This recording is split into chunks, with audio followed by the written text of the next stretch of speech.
That reminds me of something that Flume said, which is he will write a song, like a beat, and then he'll send it to a vocalist, and then they'll do vocals over it, and then he'll completely just remove the original song that they did vocals for and write a brand new song for the vocals, so that the song just fits the vocals like a glove.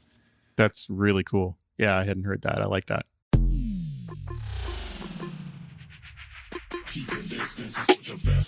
Welcome to the Mr. Bill podcast. I'm his manager, Anand Harsh, coming to you live from Disneyland, the super spreader event of the summer, where I just kissed Goofy on the mouth for a full 20 seconds and then coughed onto a toddler's churro. Bill's guest today is Brian Taylor, an Austin, Texas-based filmmaker, best known for writing and directing Crank and Crank 2, adapting Grant Morrison's legendary graphic novel Happy for SyFy, starring Christopher Maloney as the hard-bitten, drug-addicted detective and Patton Oswalt as a magical floating blue unicorn. A couple of years ago, he wrote and directed the horror comedy Mom and Dad, starring the inimitable Nicolas Cage, and our boy Mr. Bill got to score the movie because Brian's son was obsessed with Bill's tutorials. You never know how showbiz is going to work. Anyway, you can watch Mom and Dad on Hulu and check out their work together. The movie is just a goddamn trip. It's tons of fun. Extra special thanks to all the fans who have been supporting the podcast by subscribing on Patreon. Every bit helps keep the show going, and we've got some fun surprises in store for all the subscribers at various levels, including the bonus episode tier. Visit patreon.com/MrBillsTunes to sign up and support us.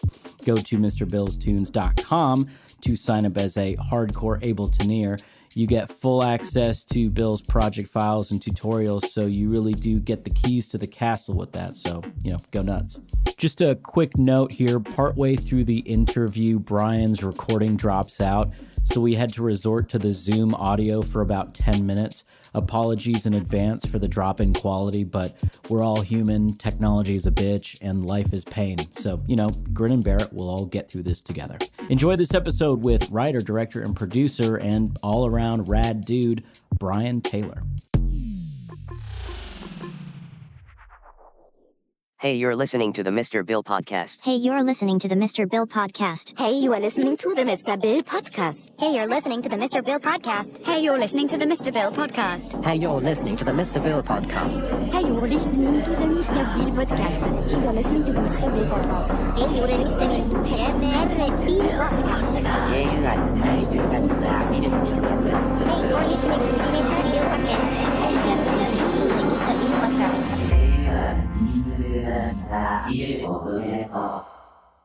Well, fuck yeah, man! Thanks for coming on the podcast. I know we haven't chatted in a while, so when I hit you up, I was like, "Oh, you're probably busy doing shit or whatever." But yeah, I'm glad that you decided to do it, man. It's good to chat. Whenever we chat, I always find it to be interesting. So I thought you'd be a good guest. I'm a little busy, but I mean, it's kind of crazy these days. There's a different standard of busy. Right. Yeah, it's kind of like a more leisurely pace of life in general because you can't leave your house and stuff like that. Are you still in Austin? Yes. Oh, cool. And what's the situation there like on the lockdown and stuff? Here in Texas, they're basically just opening everything up. So, we drove out today to pick up some barbecue and take it home, and it's full. The streets are full. All the restaurants are full. Basically, the U.S. has just decided that we're bored of coronavirus. So that's kind of so fucked. We're just over it. All the experts and whatnot, they're saying there's going to be like these second waves, right? And this happened as well, I believe, with the Spanish flu, because that seems to be the one that everyone's likening the coronavirus to. And with the Spanish flu, there was second and third waves, and the second and third waves, I believe, were worse than the first one. And it seems like that's kind of what's going to happen again, right? Like if we all, or if the government really decides, I don't think it's that they're bored of coronavirus. I think it's that they're bored of not making as much money as they were before. So but you don't make money by going out and hanging out at bars and eating at restaurants. You actually spend money by doing that. So I think people are just over it. Well, I mean, the government makes money doing that, right? Like if people are going out to bars and spending money and stuff, that's like stimulating the economy in general. I mean, yeah, of course. Nobody likes to be broke, and you can't you can't keep everything closed forever. But, there's also this attitude of just like, if we just ignore it, then it'll go away. Yeah, I don't think that's the case. I don't think viruses respond well to ignorance. No, I don't think I don't think that's at all. But I guess we'll see. Yeah. Fuck yeah, man. Well, so most of the people who listen to this podcast are mostly producers because I started this podcast like 9 months ago, and pretty much since then I've mostly had DJs and producers on here, but it's good to have people from other industries on here to get like some different perspective and whatnot. Like I've had managers on here and agents and stuff like that to talk about, like the more businessy side of the industry and stuff like that. But yeah, I think it's we can have a really interesting conversation about like filmmaking and that side of things, because it's something that a lot of people in the music world, especially the electronic music creation side of things, just have no idea about. Like one of the main questions I get asked, or at least pertaining to film stuff, is like how I did Mum and Dad, right? Like a lot of people ask me a lot of the time, like, how did I get that job? And like, how do you get a foot into the industry? And I just don't know what to tell them. Like usually I just go, I don't know. Yeah, they just called me up. Yeah, I just got an email one day, which was like, and it was like a really unexpected email. I remember that the morning of getting that email, I was just like, what the fuck? How did this happen? Yeah, well, I had, we've talked about this. So I had gotten onto your stuff through your YouTube tutorials on just how to use Ableton. I was trying to figure out how to do a lot of that stuff, and you were like the guy on YouTube who knew everything and who could like slam 50 keystrokes down on an ASCII keyboard, and all of a sudden there were like these crazy arpeggios and like things playing. They're like, how do you do that? And then from your tutorials, I came to start listening to your music, and I was like, oh, I get it. This guy's like a legit musician who just like super smart and knows how to do everything. So I had been a fan for a long time, and I can't really speak for every filmmaker, obviously, but I'm a big fan of music, of using composers that haven't really done scores before, or not many, taking something from a completely different sensibility and translating it into film. Mm-hmm. So what I'm looking for might be different than what other people are looking for. But what I would say is, if you're interested in transitioning into film, then being unique, being different, and really having an identifiable voice that isn't just kind of like churning out bangers, right, for the kids. I mean, you've got to have something you're doing that's sort of like musical on a different level and actually identifiably unique and different. Right. Like, so, people getting into, or people who want to get into scoring films, you would say getting into like the contact library thing and just getting good at scoring strings and shit is like totally the wrong direction that they should be taking. I would say so. Well, here's the thing. There's a lot of guys out there who do that stuff better than you do, but Right. There's nobody who can really do what you do. So a lot of times, like for me, one of the things that attracted me to your stuff is just your sort of breadth and depth of knowledge. It kind of seemed like this guy can give me like anything, but I'm not looking for a symphonic score. I'm looking for what you do. But in terms of colors and like just the amount of paints in the paint box, I felt like I wouldn't be limited with you. Right. So there are other guys who do stuff really well, but they're only really doing one thing. So unless you want that one emotion repetitively for your whole film, you're not really sure if you're going to get stuck. Look, a lot of guys, as you know, can do stuff that they are not known for doing. There's a lot of guys out there who are doing music that they know they can sell, but they're capable of much more. And I really believe that, however, unless I hear it, I don't know it. And I don't want to be in a situation where I'm going for a cinematic effect, meaning some combination of image and music that's interesting and unique and conceptual. And I have a composer who just can't get there, who just doesn't get it. He's like, well, I pretty much know how to do what I do. So I'm not really sure how to help you. You want to hear a certain level of eclecticism and just sort of like I said, like a breadth and a depth of sort of musical ideas and knowledge that make me believe that if we get into a unusual situation, we're going to be able to navigate our way out of it. Right. Yeah, totally. So I think there's a handful of guys out there who I've heard who are fantastic and who would make great composers. And like I said, there's a lot of guys who can do the symphonic stuff or even pseudo symphonic stuff. They've been doing that their whole life, and they can do it probably much better than you guys. But you can do stuff that they absolutely cannot do. And one of the most hilarious things is trying to get a symphonic based composer to do sort of like viable electro sounding stuff, because it always comes out like super flat, super corny. They just don't get it, and they don't have sort of the technical skill to get it, and they kind of don't have the attitude to really make it right either. Right, because they come from such a traditional background of like composing and string stuff and all that. They're into more like this clean sort of pretty or like music or creating like the sense of darkness through their note selection versus like the tonal selection. And if they do it through tonal selection, the tonal selection is pretty limited to like pizzicato or like staccato or some shit like that. Whereas in electronic music, it's kind of like we have no problem throwing 50 saturators on the master and seeing what happens. Yeah, they wouldn't know how to start with that, or they're starting to get into it. And some of the guys are getting better and better at it. They've got the tools and they're starting to listen more and figure all that stuff out. But they're years and years away from where guys like you who are at the forefront of this and really get it.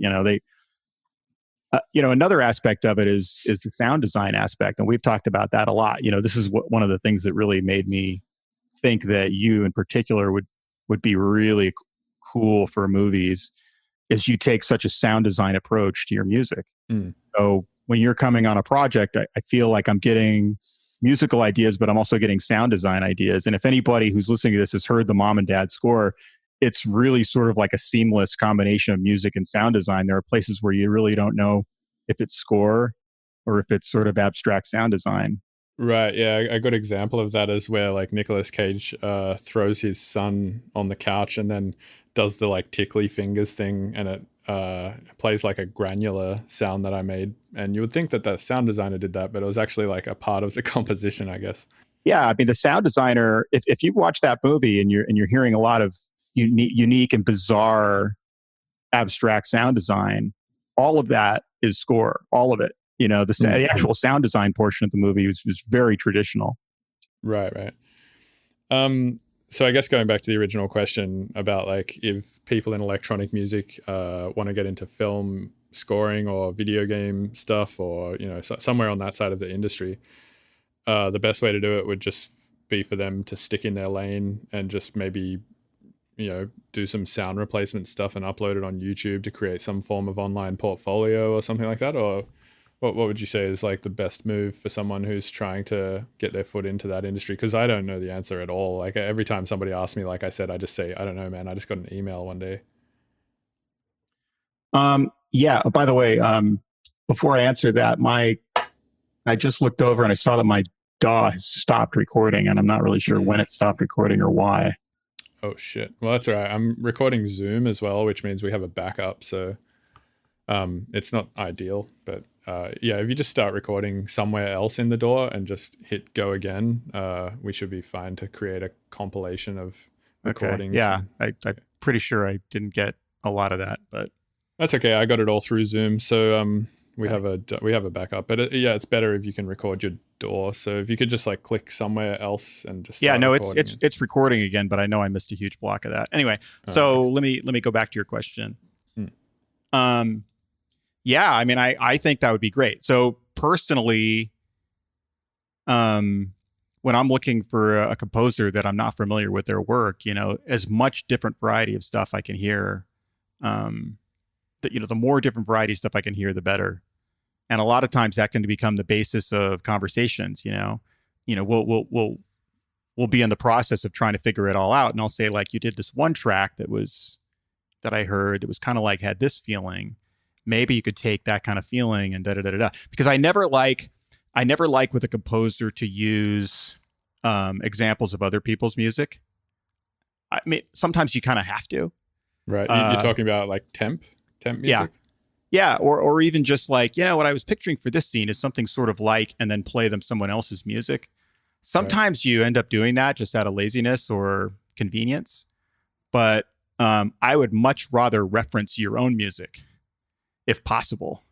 Because there must have been a reason why, we asked you to do the project, right? So if I have to use other people's music as an example of what I want you to do, then why did we pick you? So I would much rather, if possible, use your own music as a reference and say, you did this one thing on this one album, or just a track that nobody's ever heard that I heard on your SoundCloud. That's actually the perfect kind of feeling we want for this. That's a great approach if you can do it. Right.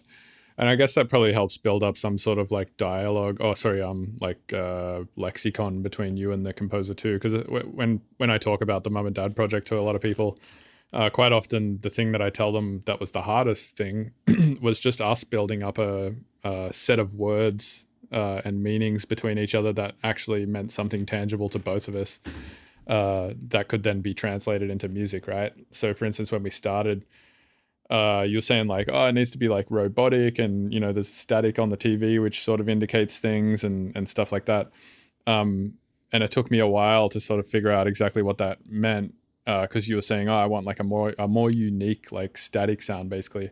And essentially what that ended up meaning was like small window granulization, which is obviously a technical term that you probably wouldn't have heard of before that. But it's almost like as soon as we found that, the rest of the scoring process was not that hard. But it's like so I guess in what you're saying, you show somebody something of their own that you think is a good example of what they could do for a scene. It could also like help for them to sort of like get a better idea of what it is that you want out of them without having to use like these technical terms and stuff like that.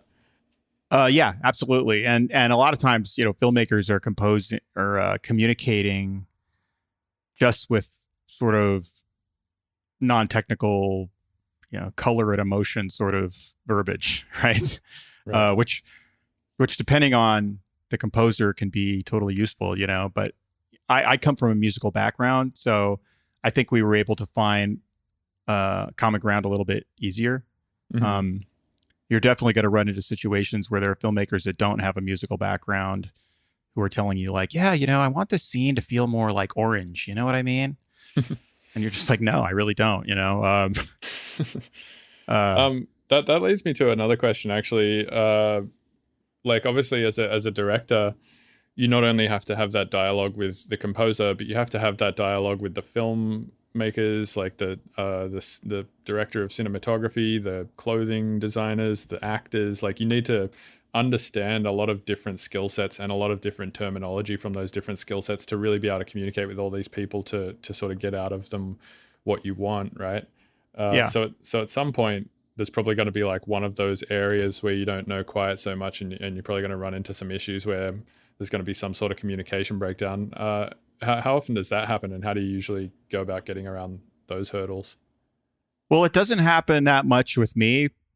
A lot of there are some directors who take an approach of, and this is a very much a traditional kind of director's approach from like, the 50s and 60s or something, is like the director is working with the actors. The director is directing performance, and then all of the other departments are sort of doing their specialty to make the thing shine. Well, that's never been my approach, and I think a more modern view of directing is directors sort of these days, I think, have to know everything. They have to know everything that everybody's doing and have to be able to do everybody's job.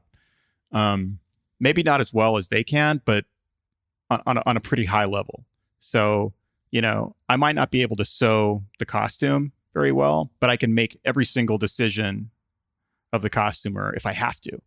I can shoot the movie myself. I could pick every lens. I know where to put the lights. You need to have an incredible amount of sort of all around general knowledge and skill to do the job, just to be able to answer people's questions and properly tell them what to do. Because, if not, it feels kind of like other people are making the movie for you, and you're going to get frustrated not being able to get what you want. Yeah, I feel that. So it becomes sort of like it's a combination of, if you over direct people, then you're not getting the best out of them, because the reason that you pick these people to work with is because they're great and they have fantastic ideas and they have their own point of view. So it's a combination of giving people the space to really do their thing and be awesome, but at the same time, be very, very specific about what you want, and be able to answer, I think, every question. Right. Yeah, it sounds like a tough job. It sounds like the most intense project management shit, basically. Yeah, I mean, it's it could be pretty stressful. I mean, and it's kind of nonstop. When you get on. So after the movie, I started on this television show, Happy, which we did 2 seasons of. Dude, that show is sick. I actually ended up watching that. I binge watched it last year or something. It's so good. It's a crazy show, and we had to make it so fast in New York. Like, working on a television show, it makes doing even the fastest feature just seem like a vacation. Right. It's a whole different level. Right. Yeah. Because I guess it's almost like you're producing 10 movies, right? Because they're hour-long episodes, and it's not like the episodes are poorly produced and are boring. Like, every episode keeps you engaged for an hour, which is essentially what a movie does, but for 2 hours. So you're kind of making 5 movies, right? Yeah, it wasn't like a trial show or something with just people talking in a room. I mean, every episode is stunts, action, CG animated characters, drama, comedy, crazy sets, wild set pieces. It was just it was nonstop. And literally, my day would start and I walk into the office and I nonstop for 14 hours, 16 hours until I'm done. It's just people hitting you with questions. What do you want me to do about this? What should I do here? What should I do here? What color do you want this to be? What color do you want that to be? It was just nonstop. It's hard to really put it into words until you've lived it, but it's really exhausting, man. It's crazy. By the time you get to the end of it, you're like, I got nothing else. I got no other questions that I can answer. Right. Do you find, though, that kind of working around a lot of other people who you respect and who you think are, technically and creatively impressive and all of that stuff kind of helps you get through those 14 to 16 hour days or whatever? Because I find if I'm in the studio by myself, which is almost all the time, I find it so hard to work for more than 4 to 6 hours before I'm just fully burnt. Yeah. No, you have to have a level of focus from start to finish that is really mentally exhausting, I have to say. And more than you were saying, does having really talented people help? Having really talented people helps you get the job done. Having really good people and nice people and funny people actually helps you get through the day with less stress. Says people who are bad at their jobs and who are sort of killing you because of that, you can usually get rid of those people and find somebody else. We started the show, I'm not going to name names, but we started the show with a different composer who was a talented guy, but he was completely wrong for the show. And the most stressful part of the day was just sort of this was in the post process, but the most stressful part of the post process was waiting for the new music to come in and just going oh, it's not going to work. It's not going to work. And exchanging notes and trying to get it. And finally I was just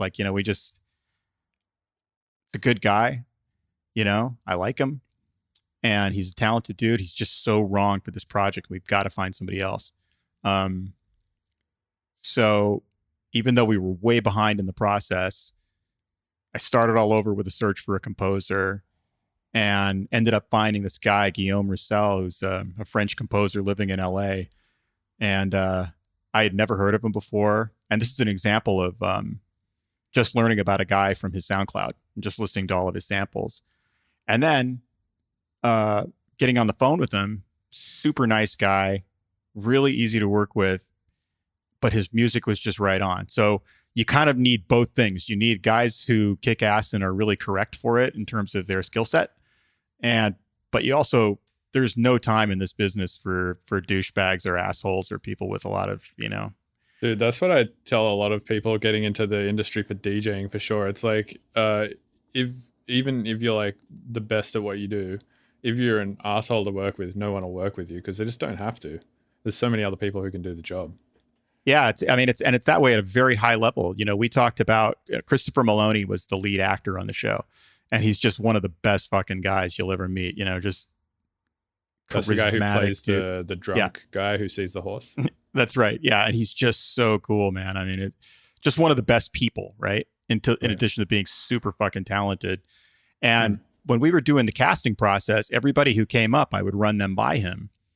And if we ran into somebody who we were considering casting, even if it was a big name, and somebody who would really add value to the show, we would have that conversation of like, what are we hearing about this guy? And if we found it was somebody who had a reputation for being, abusive to crew, attitude problem, we were just like, life's too short. It's not worth it. These shows are too difficult to do.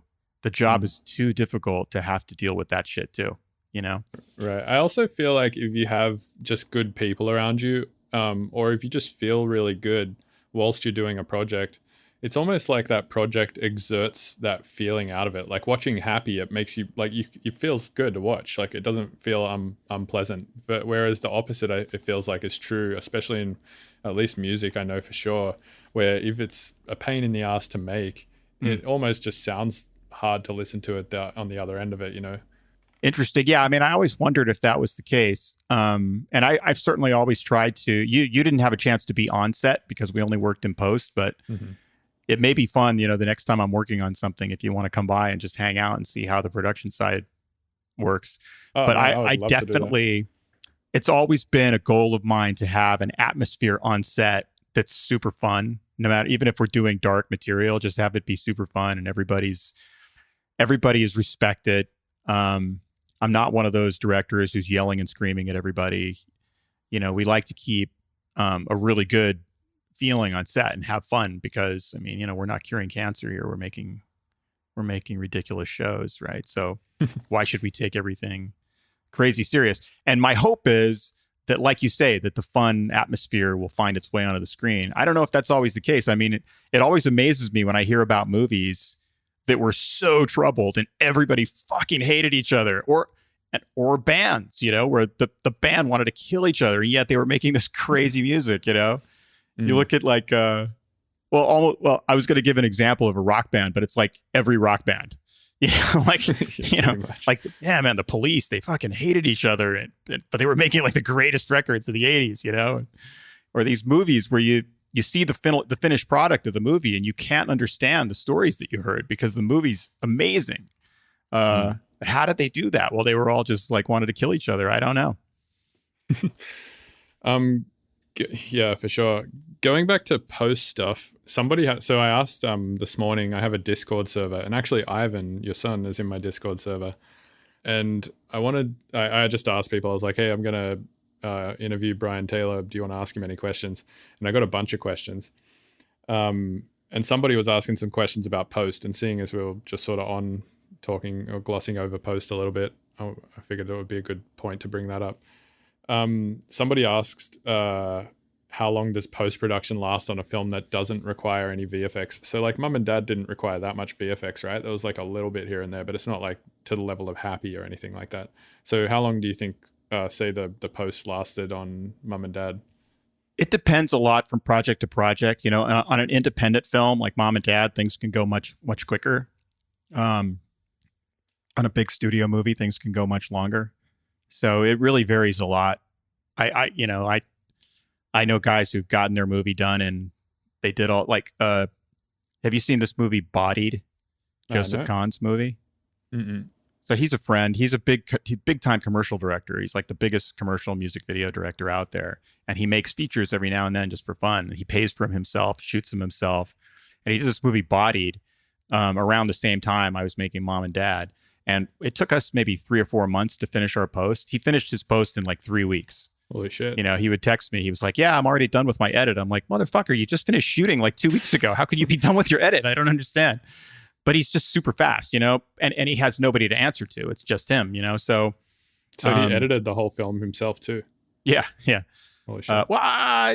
He might have had an editor, but he's very hands-on. And, the point is, if the less people you have to answer to, the better, So if you're doing a big studio film or a TV show or something, all of your cuts have to go through the studio and you get notes back and this and that. And there's also just a technical process that bigger films have to go through in terms of quality control. And they're a little bit behind the technology curve, it seems strange to say that, but just to give you an example, any independent filmmaker out there who's listening to this knows that you can shoot your movie, you can bring it home, you can edit the whole thing on your Mac at home.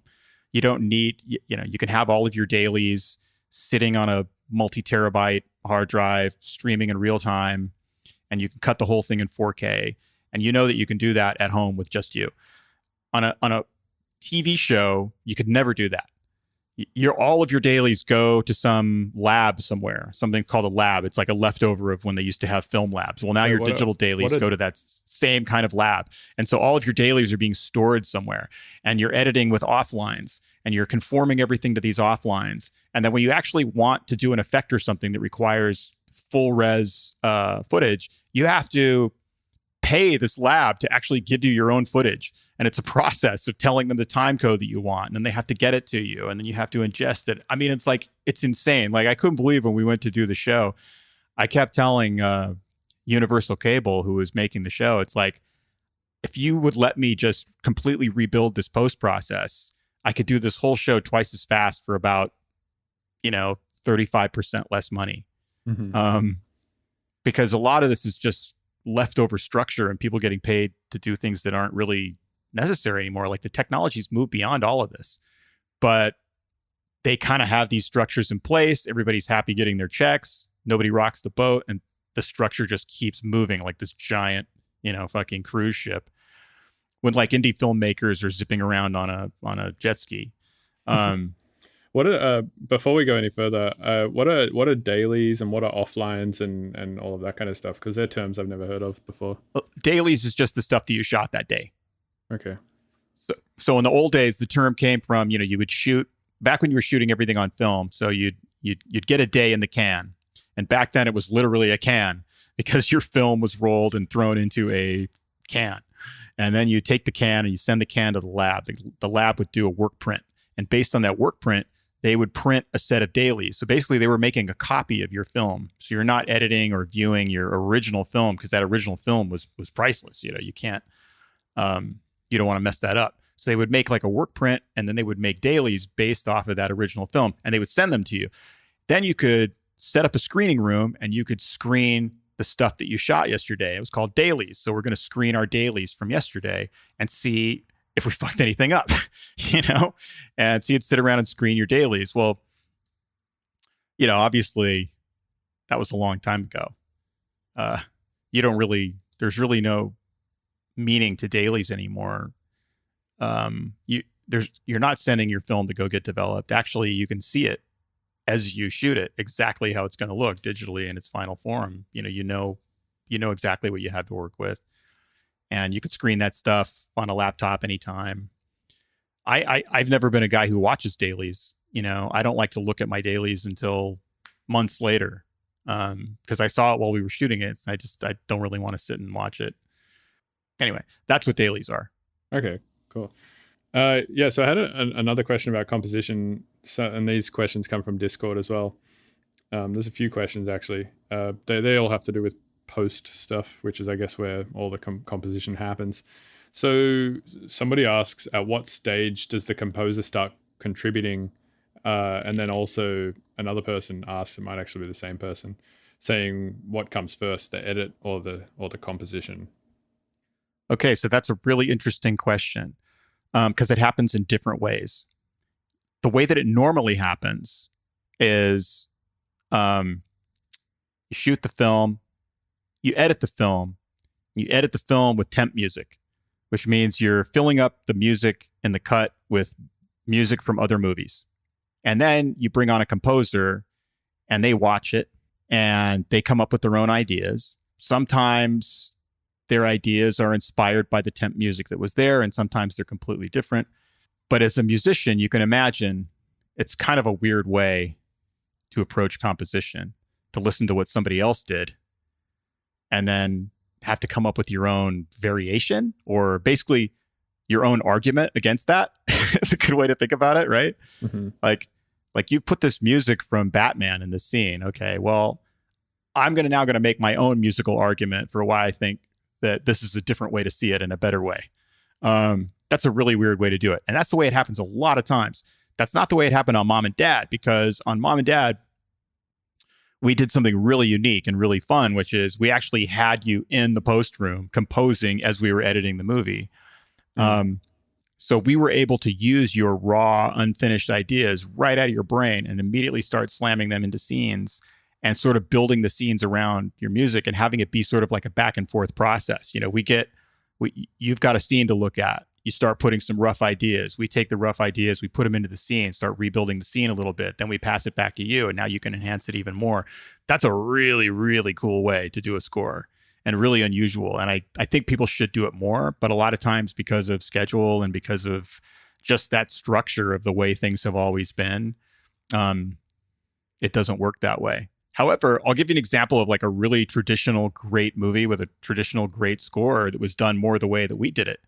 Close Encounters of the Third Kind and E.T. Both of those movies that Spielberg did, especially E.T. is actually a better example, I think. John Williams actually composed before the cut was done, just based on the script and looking at some work print dailies and stuff like that. So they were actually able to construct the scenes around John Williams' score. Very unusual, and you know, one of the reasons why those Williams scores, when you watch the old Spielberg's movies, just seem like a character in the movie. You can't imagine the movie without that score. Well, actually, the score was there as the movie was being put together, and there's a reason that it feels that way. That reminds me of something that Flume said, which is he will write a song, like a beat, and then he'll send it to a vocalist, and then they'll do vocals over it, and then he'll completely just remove the original song that they did vocals for and write a brand new song for the vocals, so that the song just fits the vocals like a glove. That's really cool. Yeah, I hadn't heard that. I like that. Yeah, it seems kind of like a similar idea, right? It's like you kind of the in this metaphor, the visual aspect is the vocals, right? Like the main thing that you're seeing, and then you sort of like make your that fit to the score or whatever. I don't know, some idea. Well, but I mean, I you know, to me, music, I love music. You know, like I said, I was a musician before I was a filmmaker, so I'm really into movie music and I'm really into all kinds of music. So, you know, I don't like music to just sort of be like this generic thing over the back of the scene that kind of makes it feel like a movie. I actually really want to integrate it. So there are things like in Mom and Dad, especially, I think where we did it really well, and really uniquely is in a lot of like the more horrifying or actiony kind of scenes, like where the sound design started to get just completely insane, and it really influenced the way that we cut the scenes. You know, like we were cutting around the music and trying to, you know, we were using the weird things that were happening in the sound design to influence the cut. Yeah, I can't imagine having done the whole thing via email or whatever, because I remember when we were first starting out, like when you first hit me up, I sent you like a bunch of demos in the first week or so that we were working together. And you just kept being like, no, that's not right. And like kept sending me, you know, stuff that you think might be on the right track. Like I think one thing that you sent me was the soundtrack from the Thing. Yeah. And some other stuff. And yeah, I can't imagine having got it as good as we did without doing it in the same room, because it's so hard to make a thing, send it, get feedback back, adjust the thing, send it back over email. Like it just takes so long. Whereas if we're in the same room, it's like as it's happening, it's like in plasticity phase, you can kind of like adjust it with your ideas, and you know, seeing the edit on the screen, it's just like it just keeps the thing so much more in flux whilst it's being created. It seems like. Yeah, and we were even. I mean, we were very next level in the way we did it. I mean, like, you know, you and I had workstations next to each other, where I had the movie up on an NLE software, but I also had Ableton on the same system. So you were literally not just giving me pieces of music, but you were giving me projects. You were giving me like Ableton sessions. So I was able to actually move tracks around and like mute things here, move a little bit of that there. I mean, it's like, this is very next level. Like usually directors and composers can't work together on that level. Yeah, I mean, you know, with that level of sort of intricacy and like just really being able to fine tune everything. Yeah, well, like you said, the technology has kind of superseded the old school process, right? And now it's totally possible to be sitting next to each other and sharing projects through a Dropbox folder. And like, I mean, it's not so hard for anyone really to just open an Ableton session and move the blocks around. I mean, it's just like, you know, Lego basically. Just all the clips are just like chunks of shit that you can just move anywhere you want. It's like not rocket science. No, it's awesome. It would be like in the old days if they were doing scoring sessions, and they had an orchestra sitting in the room while they were editing in the movie, and the director could just go like, okay, these 4 violin players here, just like you guys stand down for this part, and I want to play a little bit loud. You know what I mean? It's like the level of control and being able to really like fine tune stuff. It was a really, really interesting process, and it's something that I hope to emulate, in future projects. Yeah, well, I'd be down to do it again for sure. I had a great time doing Mum and Dad. I think, it's something I want to do again as well. And so I have the same questions as everyone else, really. It's like, I mean, just based on the way that I got the initial job of working on Mum and Dad just by getting a random email, it's like I don't know how to replicate that again. But yeah. Well, it would help if Mom and Dad was like a huge hit, because then Right. you'd be getting tons of calls to do scoring work, but nobody really saw Mom and Dad, so it's like good luck. You have to start all over from scratch. Right. Yeah. Well, I wouldn't say no one saw it. I actually get a few comments all the time. Like people will be in my Instagram DMs maybe like once or twice a month being like, oh, cool. I didn't know you did the sound for this. And I've got a few messages here and there of people like emailing me or sending me a message on Instagram or Facebook being like, hey, I just saw Mum and Dad and this song at this time is really cool. Can you tell me what that is? And almost 9 times out of 10, I'm like, oh yeah, that's actually not mine. That's like something that they just licensed. Yeah, the movie was really well reviewed, and a lot of people love it, and it has been seen a lot. But it's just kind of funny because like if that movie had been like a huge hit, you'd be getting calls all the time of people who want you to, can you do something like you did on Mom and Dad? And you'd be like, no, I'm not just going to repeat myself and do that. Like I actually I'll come up with something different for your movie, Right. But I wanted to change the subject a little bit just to sort of like the state of the music industry now, because obviously it's changed with the virus thing. So obviously a big way that movies recoup their costs is in the box office, right? So like in the first week that it hits the cinema, a lot of people go pay tickets, $20 or whatever, to go see the movie, which is fucking way more than anyone would ever pay for it online probably. And then, I guess the movie gets somewhat of a cut of that money and all that kind of stuff. And that's sort of how like a lot of the cost is recouped as far as I understand it. Is that correct? absolutely. Okay. So because people can't go to the theater right now, that kind of takes that whole thing out of the equation. So how is that affecting things in terms of the release side? I mean, as far as I know, you don't have a movie like in the pipe trying to get released right now, but surely you probably have friends that do, right? Yeah, as a matter of fact, I know the guys really well. I'm working on a project with the guys who did that Bloodshot movie that was supposed to come out literally the first weekend that America locked down, right? They were like, it was a bad weekend for those guys. Yeah, I mean, so you've got this movie that costs like $100 million and it's supposed to open on like 3,000 screens or something like that. And it just doesn't. So, they've started putting stuff out online. Oh, they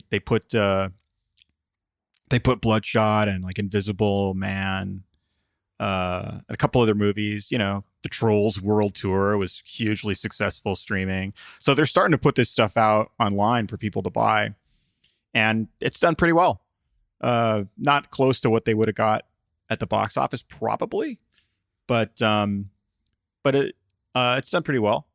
So right now there's a huge sort of war in the industry over the theaters and the streamers. Basically, the theaters, because this virus is not going to last forever. The theaters are going to open back up and people are going to start going to movies again. But the question is, once now people are used to buying that movie at home, how much is that going to hurt the theaters? How much can theaters ever come back from this is the question. Right. So you can sort of liken that to the whole work from home thing, right? So one thing, so I don't know if you knew this, but I moved to San Francisco earlier this year. I didn't. And, you were in Colorado last time. Yeah, I live here now. So anyway, because Expensive. of that, it is, it's super expensive. But I know a lot of people here who are in the tech industry, right? And what's happened is they just all work from home now. They just don't go into an office anymore. And what the tech industry has experienced is literally that working from home does not at all affect the quality of the work that they do or how productive they can be or anything like that. So companies like Twitter are saying to their employees, well, you can just work from home forever now. We don't actually give a shit about this office thing anymore. It's obviously proven that we can get work done whilst you're at home. So let's just do that from now on. It makes more sense. There's less work commutes. Not only that, but the average, I was reading today, the average work day for people working from home is like 10 hours. Right. Oh, wow, that's a lot. Yeah, so companies are actually getting 10 hours of work for their 8 hours of pay. So it works out pretty well for them too. Right. Yeah. So I guess my point is that like just like companies in the tech industry have figured out that work from home is a viable option for getting work done. It's almost like the film industry has figured out now through this that just releasing things on Netflix and skipping the whole theater industry is also a viable option. It's it's viable, but the dust hasn't cleared. So still, I don't think anybody really knows where it's all going to end up. Certainly something like, so the one problem is immediately when this lockdown happened, Universal and Sony came out with movies that weekend. They came out with Bloodshot and The Invisible Man and that other one, The Hunt or something. The Blumhouse one where the rednecks are getting hunted by. It was pretty funny actually. Right. And they charge $20, and you get the movie streaming in HD.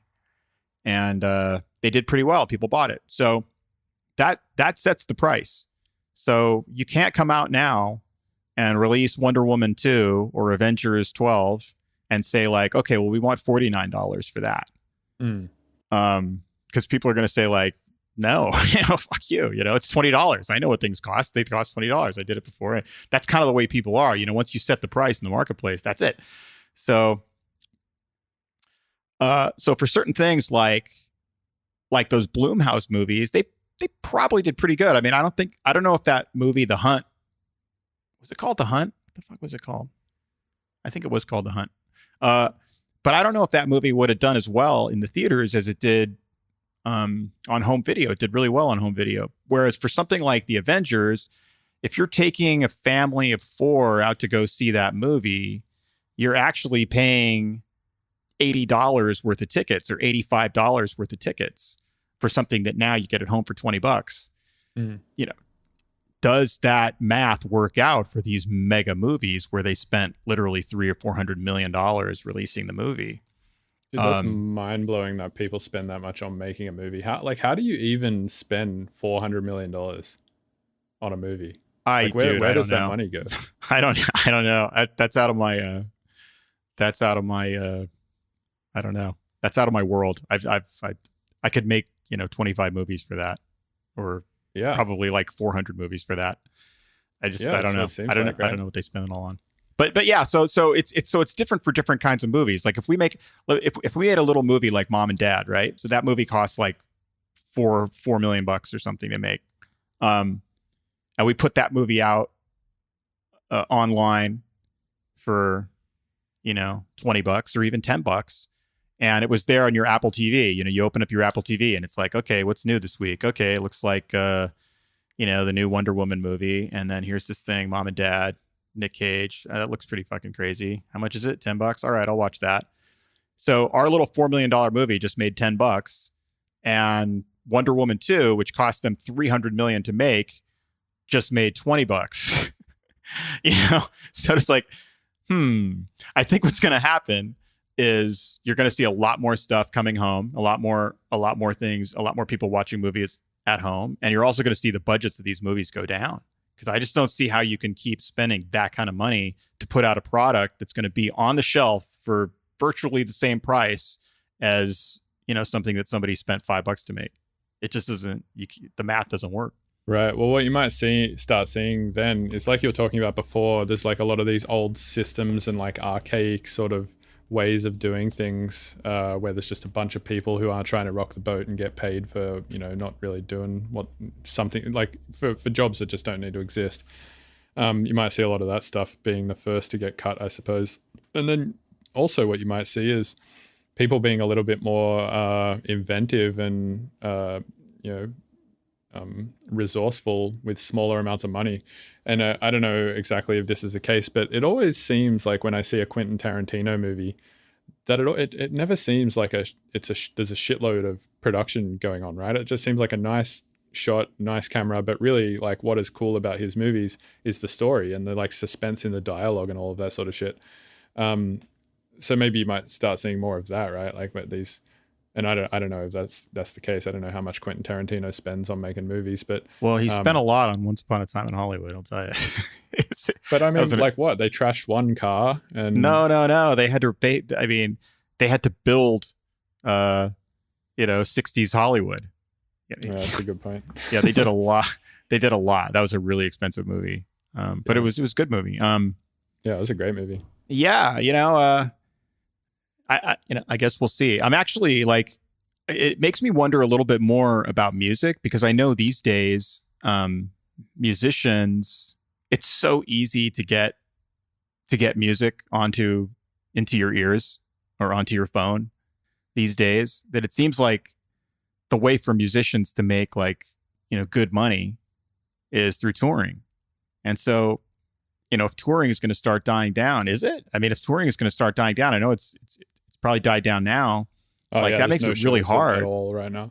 Right. So that makes it really hard for guys to make money, I think. It depends. I mean, so you got a lot of people who their primary source of income is DJing, right? Like, for a lot of my friends, that's their only source of income, is every weekend they play shows. They play a few shows for maybe a couple of grand each, and they make that money every weekend. And then out of that, they have to pay their agents and their managers and whatever marketing they did for the shows and all of that kind of stuff. And then they get, a cut of that, and they do that every single weekend. And then throughout the week, they write music. So that people like that, they're fucked right now. But like, there's a lot of other ways to make money doing music, like, I mean, for instance, I teach, I sell sample packs, I, do tutorials, I sell tutorials on my website, like courses, I have a subscription service there. Like I do YouTube, so you can make money off YouTube videos. There's a lot of ways to make money as an independent. What about Twitch? Can you make money on Twitch? Yeah, so I think I make not that much on Twitch, like a couple of $100 a month at best, or something like that. But yeah, I mean, you can, like, there's people who like there's people who do Twitch full time. Like that Ninja guy is like the biggest streamer in the world. He gets like 10 million viewers a day and streams for 12 hours a day. I'm assuming that guy is making bank. But yeah, you for sure can. In the way of shows, I just feel like it's going to be a while, and it's going to be at least until there's a vaccine before people are going to be, huddling up in clubs together again. Yeah, or, wanting to be shoulder to shoulder with like 20,000 people at Coachella. Yeah, that's for sure not going to happen until there's at least a vaccine. It's just, for starters, unsafe. And even if the government allowed it and said this is okay to do, I really don't think you'd see Coachella selling out. I mean, I might be wrong, and I might be giving people too much of the benefit of the doubt. But I mean, I really would be surprised if because what is that? That's 20,000 fucking idiots if they're doing that with no vaccine out there, right? It's I mean, it's like you said, the virus doesn't really care about your ideology or the way you feel about it. Yeah, exactly. That's what I'm saying. So it's like, if there's no vaccine and they said, yeah, it's fine, fuck it, let's do Coachella, and 20,000 people went there, that's 20,000 idiots who just aren't using their brain, right? But I really think that's not the case. I think we've incurred such trauma here that 20,000 people wouldn't do that. I feel like that. But again, like I said, I might be giving people too much benefit of the doubt. Yeah, I'll bet if they put Coachella on sale right now, I'll bet a lot. It might not be sold out, but it'd be pretty packed. Well, young people have a feeling about this virus that they're either not going to. Yeah, I guess young people feel like this is a virus that only kills old people. So I'm probably going to be fine. Which it's not. Like, there's a lot of young people like in their 30s or, mid 30s or even younger, I think, who are getting it, and they heal from it and they don't die. But coming out the other end and healing from it is still not good. I mean, I had a friend who's in his early 40s who got it. And he was fucked, man. He thought he was going to die for 2 weeks or 3 weeks almost. And after it, he just got over it. And his lungs, he reckons his lungs feel like totally fucked. He's just still coughing up gray shit every day. And like he's, lost a bunch of cardiovascular ability and stuff like that. I mean, he's pretty young. He's like 42 or something like that. Yeah. Yeah. It's doing really, really weird long-term damage to people. their lungs, and even their brains. I mean, it's having like their neurological problems people are getting from it. It's just it's a nasty little bug, man. Yeah. So I wanted to talk about some of your old films. I have some questions. I looked on your Wikipedia page before this because I was like, oh, there's probably some interesting stuff here to talk about. One of them is it was actually going back to Quentin Tarantino, I guess. He said that he thought Crank 2 was the Gremlins 2 of action movies. What do you think he meant by that? Well, if you've seen Gremlins 2, it's kind of like Crank 2 as a Gremlins 2 was sort of a sequel where they took, it wasn't really a sequel so much as just taking everything in the first movie and just blowing it up and making it like 10 times more absurd and ridiculous. And that's kind of what Crank 2 is. Okay. He told me that. Yeah, I was really happy to hear that. That's cool that you've talked to him. Yeah, I would say my favorite filmmakers, and this might be just the most generic answer ever, is probably Quentin Tarantino and Martin Scorsese. Well, those two, they're on the Mount Rushmore, I would have to say. Is that kind of like just saying my two favorite electronic music artists is Deadmau5 and Skrillex? Right. That's pretty much what you just said, but that's okay. Okay. All right, so who's like? But Deadmau5 and Skrillex are fucking great, so I can't argue with that. I love those guys. Oh yeah, they're amazing. I mean, the same with me and Deadmau5 and Skrillex. I have like ultimate respect for what they did and what they still do. I mean, I'm so like I don't know. Probably a lot of your listeners will think this is a totally lame statement, but for me in that genre, I don't know if anybody's really topped the Scary Monsters EP. I mean, to me, that's incredible, and it's still incredible. And I don't think anybody's ever done anything that remotely sounds like it. Yeah, I mean, Skrillex is an inventor for sure. I will say, in my opinion, when that came out, yeah, it was like crazy forward thinking, and there was not a lot out there like it at the time, or if anything. And he's a real inventor. He really invented something, and he's really like a forward thinker for sure. But I will say that I don't think that EP aged very well. Like if I listen to it now, I'm like, holy shit, that sounds not as good as I thought it did back then. But like for me, it aged great. Like because when I listen to it, there may be things technically now that don't seem as polished as you could do it now. But to me, that's like a punk rock record. You know, it's like listening to an Iggy Pop and the Stooges record. It's just like, it's a punk rock record. It felt like punk rock when it first came out to me, and it still feels that way to me. And it's like, it just kind of has that raw edge that will never go away. Yeah, I mean, I feel that for sure. I definitely think I probably have the same type of thing with some films as well, because I don't technically really know anything about, filmmaking or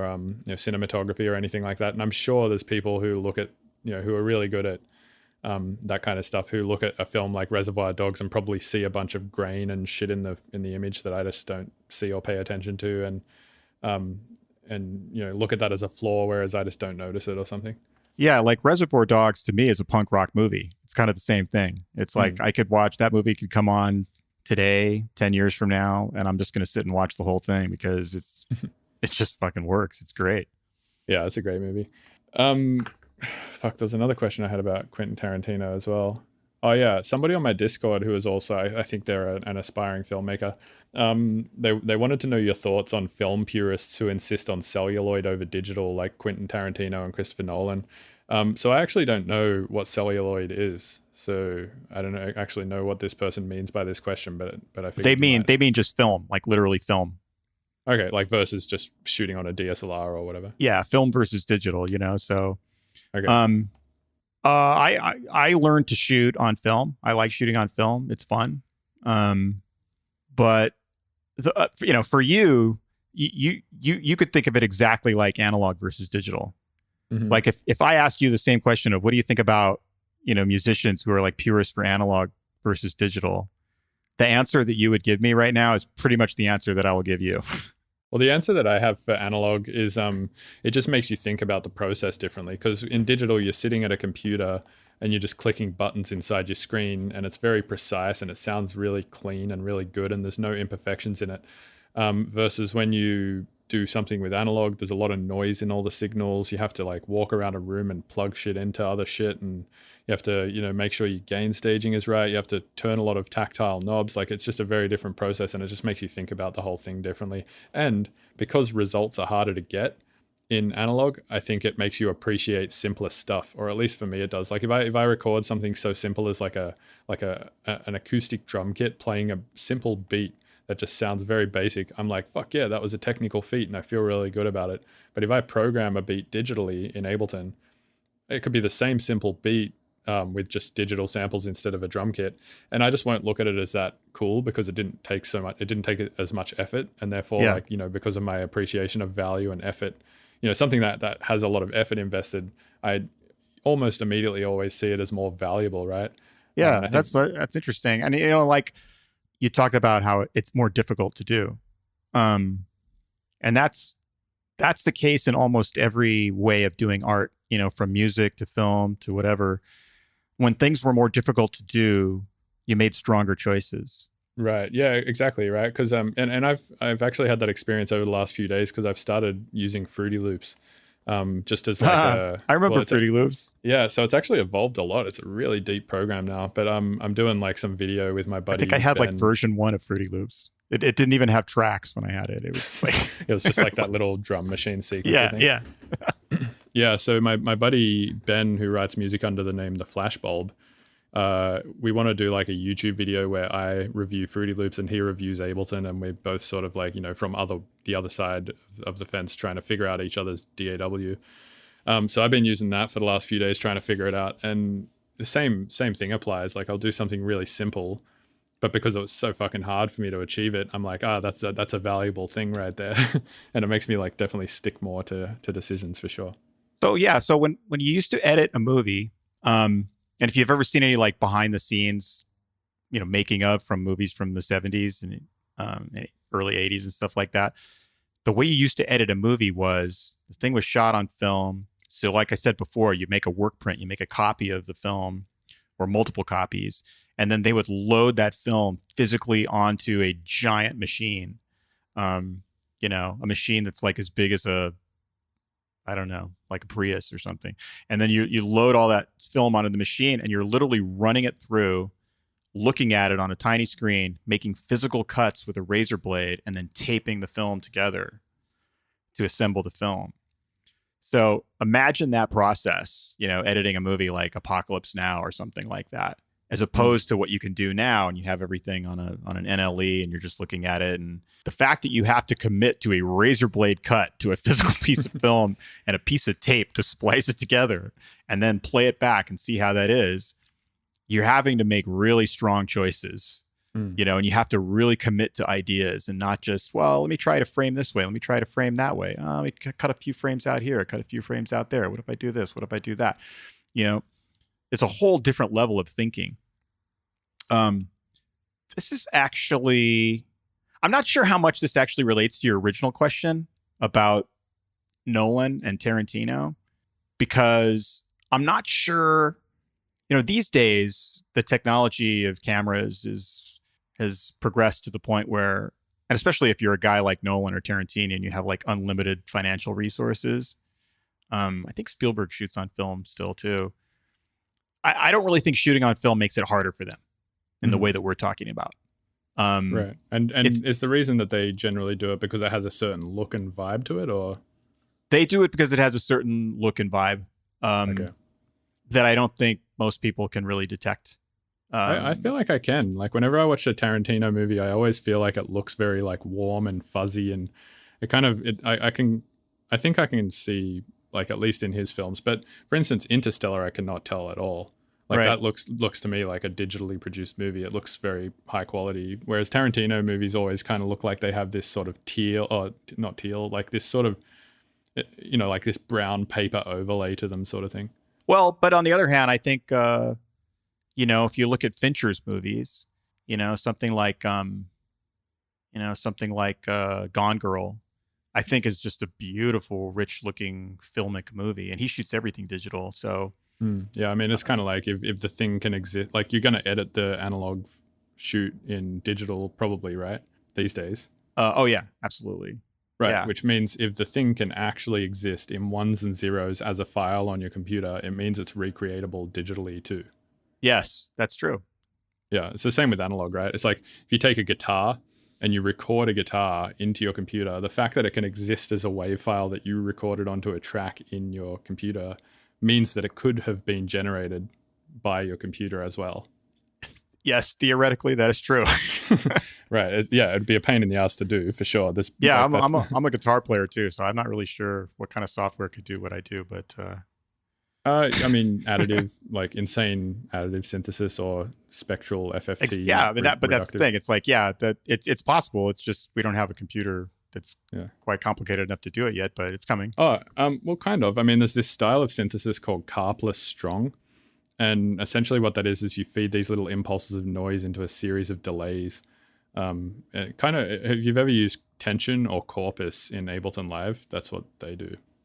But yeah, I mean, I guess like with the Fincher example, he probably like shot it on digital and then put it in, whatever, Resolve or Final Cut or whatever, and then just sort of like applied some sort of analog filter to it, right?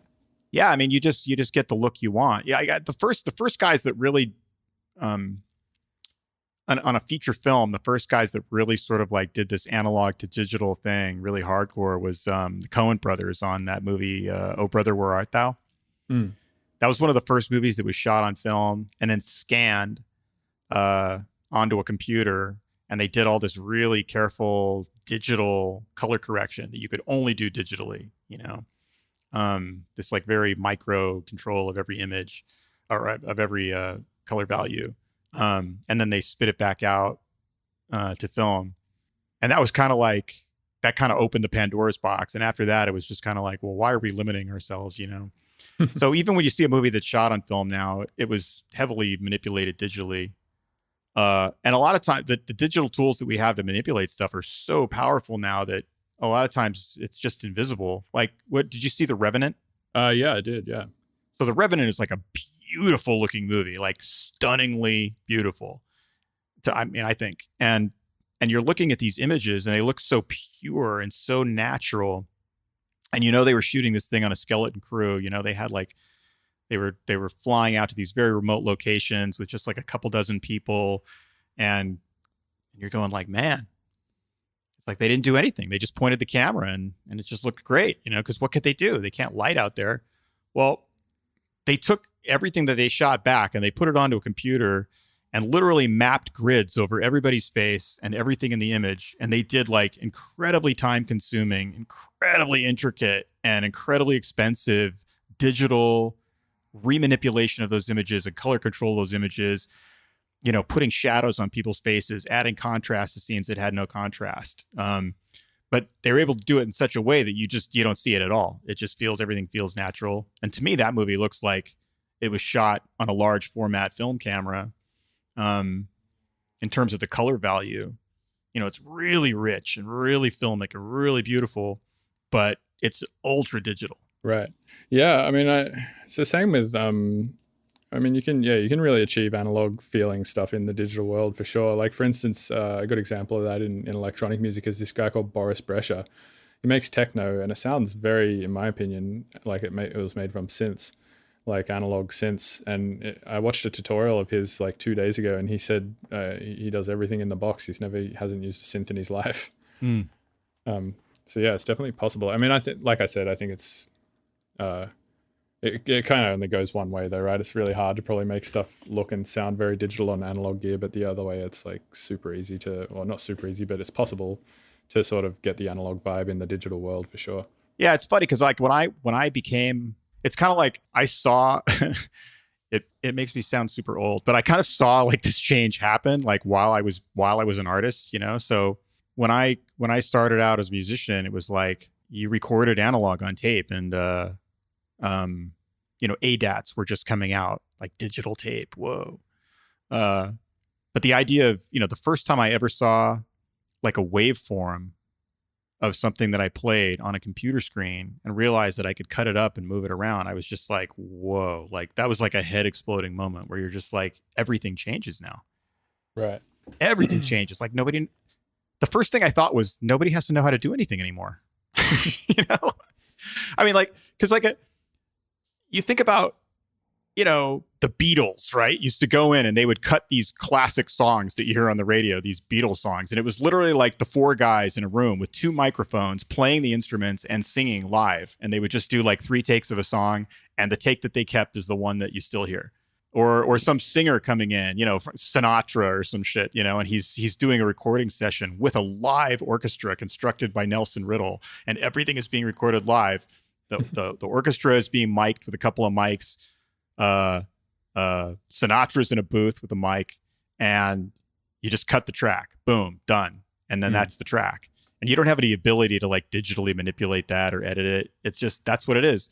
And the first time I saw a waveform on a screen like that, I was like, I anticipated like Britney Spears. Like, well, now some chick can just go in a studio and just sing a bunch of shit, and like, they'll only keep the notes that worked, and they'll pitch change those, and they'll change the inflection, and they'll put this into tune, and they'll sing, or a guitar player will come in, he'll play the part right one time, they'll cut that one, and that becomes the part every time, and they'll cover up over the ones where he messed up. And I was just like, man, nobody has to know how to do anything anymore. It's like, this is amazing. I think to some degree, that's not that negative of a thing though, right? Because you can, you lose something, yeah. Like you lose, I guess, the gatekeeperiness of somebody having to be super good to be able to do what Frank Sinatra does. But what you gain is being is super the ability, good, like really a gatekeeper thing. Well, I mean, you have to have the money to buy an instrument or something, and I mean, right. I guess you still need to have the money to buy a computer as well. But you know what I mean? It's kind of like, yes, you lose something in that respect, but you gain this other thing where now everyone can do the thing. So the standard has been like raised in this really weird, complicated meta way. Yeah. No, I do understand what you're saying. Like you definitely lose something and you gain something else. But it kind of gets into these debates of like, okay, if you could if we're able to create technology where we can replace people's limbs and replace people's physiognomy and like turn them into sort of like cyborgs. So now suddenly anybody now can play Paganini's Caprices on violin, without ever practicing. They can just do it. And now suddenly everybody can slam dunk a basketball from the free throw line like Michael Jordan in that famous dunk contest did, and it's just something that everybody can do. And there's nothing special about it anymore. Like, we would definitely lose something because we would lose the Michael Jordans. We would lose the extraordinary people who are the ones that figured out how to do that. But will we gain something even more spectacular by the democratization of all that? I think so. I mean, for instance, we lost, say, I still don't think something like Frank Sinatra is not something to be in awe of. Like, I think it's still very awesome. But I can only really talk so much for electronic music because it's what I spend all my time thinking about. But like, in the, say like music, right?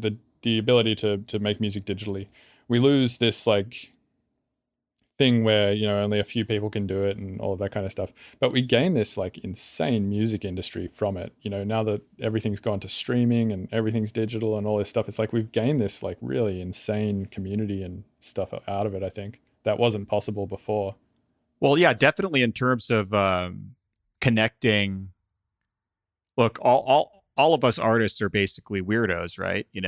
We're like weird people who have idiosyncratic ways of looking at things. And the great challenge of making art commercial is always finding somebody who's willing to foot the bill and take our weird ideas and actually like put them out there for other people to hear or see. That's been the great challenge, right? So those walls are all breaking down. I mean, now it's like that wall doesn't exist anymore.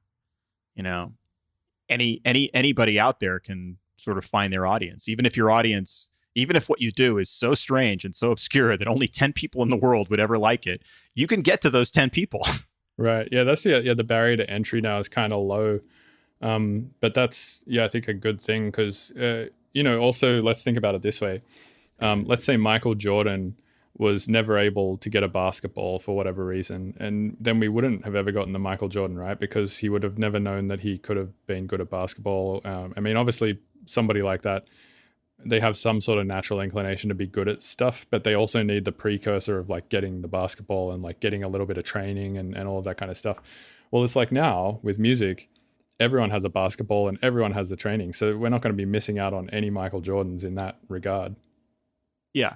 And if anything, That's we'll just true. have more Michael Jordans, it seems like. But that's the thing. If there's more Michael Jordans, then it's like, what is a Michael Jordan? It's like a really fucking super Michael Jordan at that point is really what's going to seep to the top, like a Skrillex, right?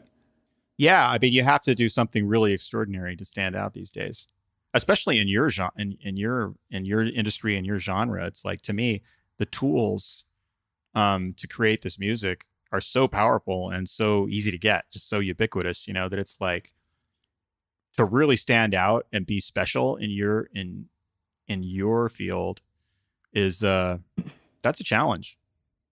For sure. I wonder if that will happen in filmmaking too, because I mean, obviously you still need a camera and you still need to shoot and edit and all that kind of stuff, but eventually iPhones will be good enough. I mean, there's been feature films that have already been, done on iPhone. All there really needs to happen now is that it just needs to be a independent distribution system, which it seems like Netflix would already almost have under control. For instance, with electronic music, you can just make whatever with free software, even put it up on DistroKid, and then your shit exists on every platform, including Apple and iTunes and Spotify and all that stuff. I just wonder how long it is before somebody can, use the iPhone they have and use the MacBook they have, and how, and then just upload it to some sort of distribution system like DistroKid, but for film, and then just have it on Netflix and Hulu and Vudu and all that stuff. Yeah, the tech is definitely there now. I could absolutely shoot a show on the new iPhones. They look fucking awesome. Oh yeah, the 11s, man. I've got one. It's crazy how good the cameras are on it. Yeah, they look great. I could shoot a show on that, no problem. Really? Mm-hmm. How would you? I mean, you'd obviously have to use like a tripod and lighting and stuff like that, right? Yeah. I mean, they've got all kinds of stuff for that. They have like little steady cams you can use with iPhones. The tools are all there. I mean, like the tools are there now. Like nobody's done it yet. There's been some movies like Soderbergh shot a movie on iPhone. It didn't really look that good, but he just proved that it could be done. But I think you could do something now that was really good using those tools. Yeah, damn. I wonder, somebody should try and shoot an entire film on an iPhone and like do the whole score on GarageBand or something. Right. Well, I mean, but why GarageBand? Like that's the thing. That would be artificially limiting yourself, right? Because like the best possible way, the best possible software to do a score doesn't really cost that much either. Right. I guess Logic pretty much ships with all MacBooks at this point too, doesn't it? No, it does. I don't think it didn't ship with my MacBook, but but I mean, what's Ableton like? It's like 400. Well, for the suite, I think it's about $1,000. Yeah. Well, yeah, I guess not. Yeah, I know. The tools are really easy to get. Right. Maybe that's where all these people asking these questions about where I should start in the film industry should start. Maybe they should just make their own movie on an iPhone. I mean, give it a try, But that was I went to a 10-month film school.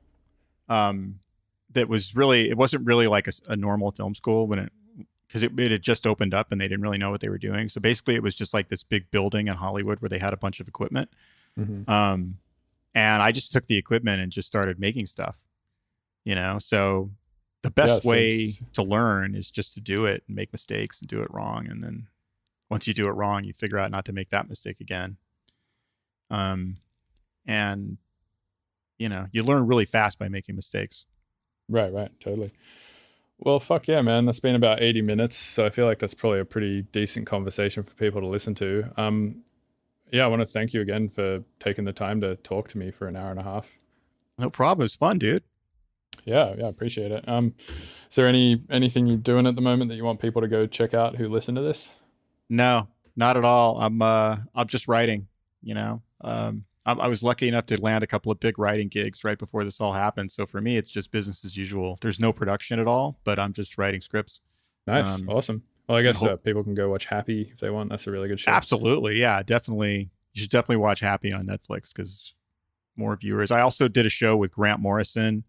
We adapted Brave New World, the Aldous Huxley book, for a series that's going to be premiering on Peacock. So you can watch that too.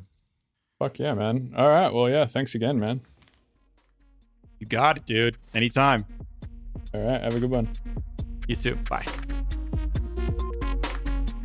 Hey, thanks for listening to the Mr. Bill podcast. These episodes are edited and uploaded twice a week by Robert Fumo of 303podpro.com. You can also support the show, get early access to episodes, and hear bonus content by going to patreon.com/Mr. Bill's Tunes and becoming a patron.